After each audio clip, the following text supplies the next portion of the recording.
விரதம் இருப்பது எப்படி? ஆடி அமாவாசை விரதம் இருப்பவர்கள் காலையில் எழுந்து அருகில் இருக்கும் கடல், ஆறு போன்ற நீர்நிலைகளுக்குச் சென்று குளித்துவிட்டு இறந்த முன்னோர்களுக்கு தர்ப்பணம் செய்ய வேண்டும். அதன் பிறகு முதியவர்களுக்கு அன்னதானம் வழங்க வேண்டும்.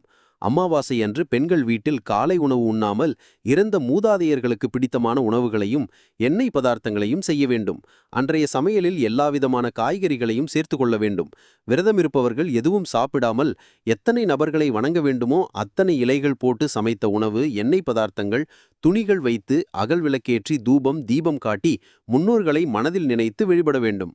பிறகு படைத்த உணவுகளை இலையில் வைத்து காகத்திற்கு படைக்க வேண்டும். முன்னோர்களுக்கு படைத்த உணவுகளை காக்கைகள் உண்ட பிறகு வீட்டிற்குள் அமர்ந்து சாப்பிட வேண்டும். முறைப்படி விரதமிருந்து முன்னோர்களை வழிபடுவர்களுக்கு அவர்களின் ஆசை, முன்னோர் செய்த பாவ வினைகள் நீங்கி அவர் முக்தி பேறு கிடைக்கும். ஆடி அமாவாசை என்று தர்ப்பணம் செய்த பிறகு பசுவிற்கு அகத்திக்கீரை கொடுப்பது நல்லது. ஆடி அமாவாசை நாளில் புனித நீராடி முன்னோர்களுக்கு தர்ப்பணம் கொடுப்பது